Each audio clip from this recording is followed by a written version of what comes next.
Assalamualaikum warahmatullahi wabarakatuh. Jumpa lagi di YouTube channel kita, Salam Pajak Indonesia. YouTube channel yang membahas tentang perpajakan-perpajakan yang ada di Indonesia, permasalahannya, dan dasar hukumnya. Kali ini kita akan membahas tentang pelakuan pajak atas proyek Engineering, Procurement, and Construction atau biasa disebut dengan EPC atau biasa disebut dengan Turnkey Project. Key Talking kali ini kita akan membahas tentang sejarah dan pengertian proyek EPC atau Turnkey Project, dan kedua yaitu kita akan membahas tentang aspek pemotongan perpajakan atas proyek EPC atau Turnkey Project, lihat dari aspek PPh pasal 4 ayat 2 dan aspek pajak pertambahan nilai atau PPN. Sejarah dan pengertian proyek EPC atau Turnkey Project. Sebuah artikel yang pernah dimuat di situs Tamini, sebuah firma hukum asal Timur Tengah, mengenai sejarah terbentuknya kontrak EPC atau kadang disebut dengan turnkey.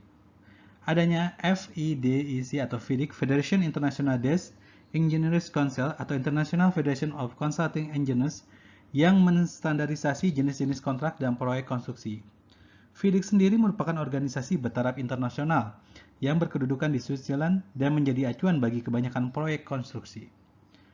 Consultation Engineering atau biasa disebut dengan Red Book ini adalah bentuk kontrak tradisional, di mana pemberi kerja menunjuk desainernya sendiri untuk mendesain pekerjaan dan kontraktor hanya bertanggung jawab untuk menyusun pekerjaan sesuai dengan desain pemberi kerja. Dalam beberapa tahun terakhir, ketentuan kontrak FIDIC pada tahun 1999 untuk Plan and Design bangunan atau biasa disebut Yellow Book juga menjadi lebih banyak digunakan. Di bawah ini kontraktor menerima tanggung jawab baik untuk desain maupun konstruksi pekerjaan, dan tanggung jawab satu titik yang dihasilkan dipandang sebagai keuntungan yang signifikan bagi pemberi kerja. Namun, tidak satu pun dalam bentuk kontrak ini yang cocok untuk digunakan dalam proyek infrastruktur, misalnya untuk proyek oil, gas, atau petrokimia, atau di mana proyek tersebut dibiayai melalui pemberi pinjaman pihak ketiga. FIDIC mengakui hal ini sepanjang tahun 1990-an dan pada tahun 1999 menerbitkan ketentuan kontrak baru, yaitu kontrak untuk EPC atau Turnkey Project atau biasa disebut kontrak Silver Book.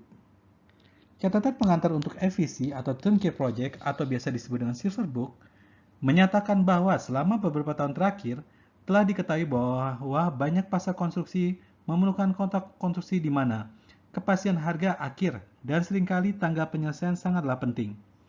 Pemilik proyek pada kontrak turnkey seperti ini sering bersedia membayar lebih, terkadang lebih mahal untuk proyek mereka jika mereka dapat lebih yakin bahwa harga akhir yang disepakati tidak akan terlampaui. Catatan tersebut berlanjut untuk proyek semacam ini. Kontraktor perlu memikul tanggung jawab atau risiko yang lebih luas daripada kontrak Red Book ataupun Yellow Book.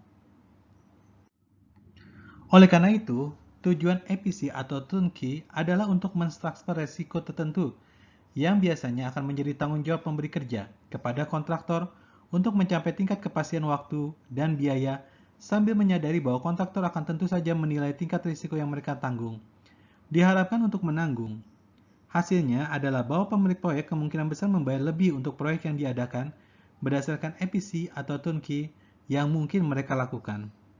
Jika proyek yang sama ditiadakan di bawah sistem tradisional, namun sebagai gantinya, pemilik proyek mencapai tingkat kepastian waktu dan biaya yang lebih tinggi yang menarik bagi bank dan pemberi pinjaman.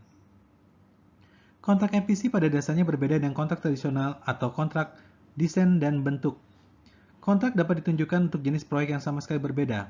Alokasi risiko yang terkandung di dalamnya berarti bahwa kontraktor diharuskan menanggung tingkat risiko yang lebih besar. Meskipun imbalan untuk kontraktor juga lebih besar, terutama jika risiko harga tidak muncul.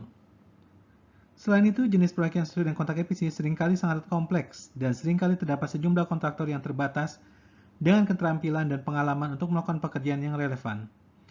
Dalam kasus seperti ini, mungkin tepat bagi kontraktor untuk menanggung risiko yang lebih besar, karena mereka paling mampu mengelola terjadinya risiko tersebut dan untuk mengurangi konsekuensi risiko tersebut jika terjadi.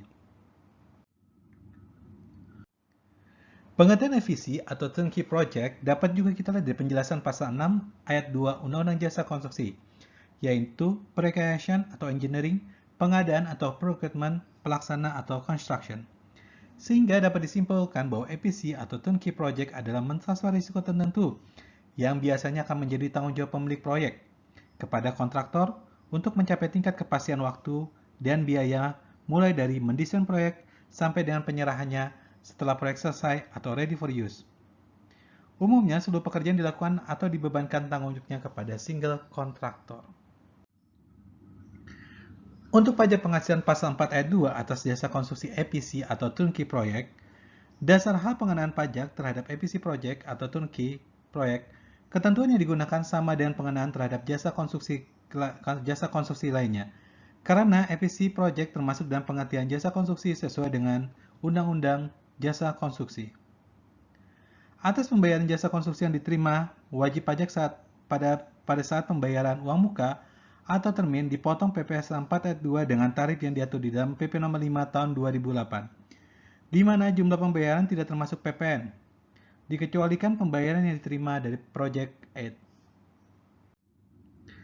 Untuk aspek pajak pertambahan nilai atas jasa konstruksi EPC atau turnkey project yaitu berdasarkan pasal 4A ayat 2 Undang-Undang PPN nomor 42 tahun 2009 tentang pajak pertambahan nilai jasa konstruksi jasa konstruksi tidak termasuk jenis jasa yang tidak dikenakan PPN. Dengan demikian, jasa konstruksi merupakan objek PPN. EPC atau turnkey project merupakan bagian dari jasa konstruksi, namun terdapat perbedaan dasar pengenaan pajak pertambahan nilai atau PPN. Berdasarkan butir 4 SE 19 PJ.53 tahun 1996 mengenai pajak pertambahan nilai dan pajak penjualan atas barang mewah dalam rangka pelaksanaan proyek pemerintah yang dibiayai dengan hibah atau dana pinjaman luar negeri atau biasa disebut Project Aid. Dalam hal kontraktor utama melaksanakan proyek atas dasar turnkey, namun barang-barang yang tercantum dalam daftar barang yang akan diimpor atau biasa disebut dengan daftar master list diimpor oleh dan atas nama pemilik proyek, maka dasar pengenaan pajak yang tercantum dalam faktur pajak dibuat atas dasar nilai kontrak dikurangi dengan nilai impor atas barang-barang yang pemberitaan impornya untuk dipakai.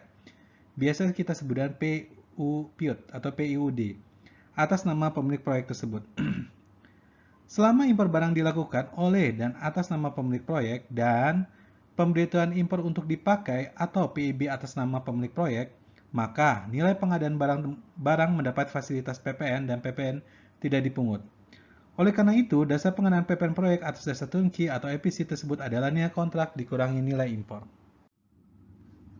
Selain itu, kita dapat lihat dari surat Dirjen Pajak nomor S815-PJ.53-2005 tanggal 5 September 2005 yaitu atas impor peralatan sepanjang peralatan yang diimpor tersebut atas nama pengguna jasa, maka PPN merupakan kredit pajak bagi pengguna jasa. DPP atas penyerahan jasa konstruksi ada sebesar nilai kontrak dikurangi nilai impor peralatan yang dokumen impornya atas nama pengguna jasa konstruksi. Apabila dalam kontrak tersebut terdapat biaya-biaya yang dokumennya langsung atas nama pengguna jasa konstruksi, maka biaya-biaya tersebut tidak termasuk bagian dari DPP. Selain itu, menurut Surat Dirjen Pajak S3175-PJ.53-2006 tanggal 21 November 2006, untuk barang-barang impor yang PUD-nya yang sudah atas nama pemilik proyek, DPP pada faktur pajak yang harus dibuat atas nama pemilik proyek adalah nilai kontrak dikurangi dengan nilai impor. Dan ditegaskan lagi melalui Surat Dirjen Pajak nomor 2242-53-1998 tanggal 8 Oktober tahun 1998, barang-barang yang tercantum dalam barang yang akan diimpor atau biasa kita bilang master list oleh dan atas nama pemilik proyek, maka barang kena pajak yang tercantum dalam faktur pajak dibuat atas dasar nilai kontrak dikurangi nilai impor atas barang-barang yang PUD-nya atas nama pemilik proyek. Saat terutang PPN atas jasa konstruksi atau konstruksi EPC atau turnkey project sama dengan saat terutang jasa konstruksi lainnya, sehingga dapat dilihat dari penjelasan pasal 19 ayat 1 PP 1 tahun 2012, yaitu sebelum pekerjaan konstruksi selesai, yaitu pada saat pembayaran uang muka atau pada saat pembayaran termin, kedua setelah pekerjaan konstruksi selesai, pada saat penyerahan kepada pemilik proyek. Nah, saat pembuatan faktur pajak itu kita dapat lihat di pasal 13 ayat 1A dan 2A Undang-Undang nomor 42 tahun 2009, Jo pasal 19 PP nomor 1 tahun 2012, Jo pasal 2 PMK 151 PMK.011 2013, Jo SE 50 PJ.2011, yaitu pada saat penerimaan pembayaran termin dalam hal penyerahan sebagai tahap pekerjaan. Jadi, kita bisa simpulkan bahwa dasar pengenaan pajak PPN berbeda dengan PPh 4 ayat 2. DPP PPN yakni nilai kontrak dikurangi nilai impor.